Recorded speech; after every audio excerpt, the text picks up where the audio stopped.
हर हर महादेव। नमस्कार आप सभी को। मैं हार्दिक आप सभी का स्वागत करता हूँ हमारे इस YouTube चैनल पर, जिसका नाम है धर्म रक्षणा। अनंत काल से सनातन धर्म अपने इतिहास और उसकी विशेषताओं के लिए जग प्रसिद्ध है। हम आपके लिए सनातन धर्म से जुड़े साहित्य, विज्ञान, देवी देवताओं के महात्म्य और अन्य शास्त्र जो हमारे ऋषि मुनि द्वारा रचित अथवा लिखित है, उनकी सारी जानकारी आपके लिए यहाँ प्रस्तुत करेंगे।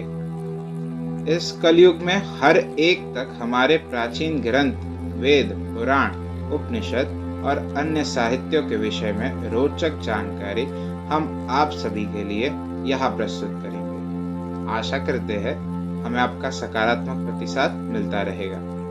हर हर महादेव। श्री रुद्र संहिता तृतीय खंड 11वां अध्याय। भगवान शिव की गंगावतरण तीर्थ में तपस्या। ब्रह्मा जी बोले, नारद, गिरिराज हिमालय की पुत्री पार्वती, जो साक्षात जगदम्बा का अवतार थी, जब 8 वर्ष की हो गई तब भगवान शिव को उनके जन्म का समाचार मिला। तब उस अद्भुत बालिका को हृदय में रखकर वे बहुत प्रसन्न हुए। तब उन्होंने अपने मन को एकाग्र कर तपस्या करने के विषय में सोचा। तत्पश्चात नंदी एवं कुछ और गणों को अपने साथ लेकर महादेव जी हिमालय के सर्वोच्च शिखर पर गंगोत्री नामक तीर्थ पर चले गए। इस स्थान पर पतित पावन गंगा ब्रह्मलोक से गिर रही है। भगवान शिव ने उसी स्थान को तपस्या करने के लिए चुना।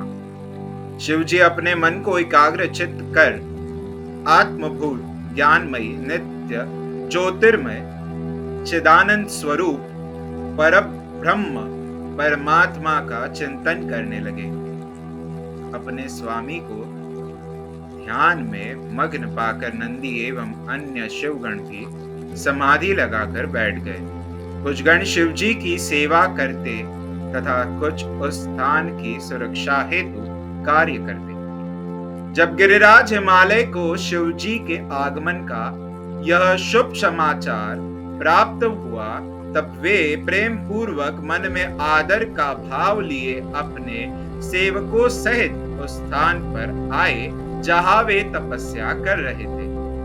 हिमालय ने दोनों हाथ जोड़कर रुद्रदेव को प्रणाम किया। तत्पश्चात उनकी भक्तिभाव से पूजा आराधना करने लगे। हाथ जोड़कर हिमालय बोले, भगवान, आप यहाँ पधारे, यह मेरा सौभाग्य है। प्रभु, आप भक्त वत्सल है। आज आपके साक्षात दर्शन पाकर मेरा जन्म सफल हो गया है।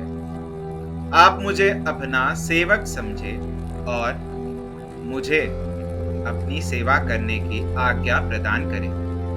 हे प्रभु, आपकी सेवा करके मेरा मन अत्यधिक आनंद का अनुभव करेगा।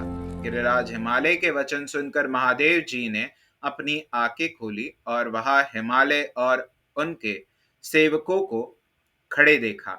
उन्हें देखकर महादेव जी मुस्कुराते हुए बोले, हे गिरिराज, मैं तुम्हारे शिखर पर एकांत में तपस्या करने के लिए आया हूं।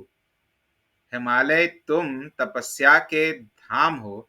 देवताओं, मुनियों और राक्षसों को भी तुम आश्रय प्रदान करते हो। गंगा, जो कि सबके पापों को धो देती है, तुम्हारे ऊपर से होकर ही निकलती है। इसलिए तुम सदा के लिए पवित्र हो गए हो। मैं इस परम पावन स्थल, जो कि गंगा का उद्गम स्थल है, पर तपस्या करने के लिए आया हूं। मैं यह चाहता हूं कि मेरी तपस्या बिना किसी विघ्न बाधा के पूरी हो जाए। इसलिए तुम ऐसी व्यवस्था करो कि कोई भी मेरे निकट ना आ सके। अब तुम अपने घर जाओ और इसका उचित प्रबंध करो। ऐसा कहकर भगवान शिव चुप हो गए। तब हिमालय बोले, हे परमेश्वर, आप मेरे निवास के क्षेत्र में पधारे, यह मेरे लिए बड़े सौभाग्य की बात है। मैं आपका स्वागत करता हूं। भगवान, अनेकों मनुष्य आपकी अनन्य भाव से तपस्या और प्रार्थना करने पर भी आपके दर्शन के लिए तरसते हैं। ऐसे महादेव ने मुझ दीन को अपने अमृत दर्शनों से कृतार्थ किया है। भगवान, आप यहाँ पर तपस्या के लिए पधारे हैं, इससे मैं बहुत प्रसन्न हूं। आज मैं स्वयं को देवराज इंद्र से भी अधिक भाग्यशाली मानता हूं। आप यहाँ बिना किसी विघ्न बाधा के एकाग्र चित्त हो तपस्या कर सकते हैं। यहाँ आपको किसी भी तरह की कोई परेशानी नहीं होगी, ऐसा मैं आपको विश्वास दिलाता हूं। ऐसा कहकर गिरिराज हिमालय अपने घर लौट गए। घर पहुंचकर उन्होंने अपनी पत्नी मैना को शिवजी से हुई सारी बातों का वृत्तांत कह सुनाया। तब उन्होंने अपने सेवकों को बुलाया और समझाते हुए कहने लगे कि आज से कोई भी गंगावतरण अर्थात गंगोत्री नामक स्थान पर नहीं जाएगा। वहां जाने वाले को मैं दंड दूंगा। इस प्रकार हिमालय ने अपने गणों को शिवजी की तपस्या के स्थान पर न जाने का आदेश दे दिया। अध्याय 11वां समाप्त। हमारे कार्य की सराहना करते हुए इस YouTube चैनल को सब्सक्राइब करें, वीडियोस को शेयर करें और लाइक करें। हमारे कार्य मानव जाति के हित हेतु अधिकांश मानव जाति तक पहुंचाने में हमारी सहायता करें।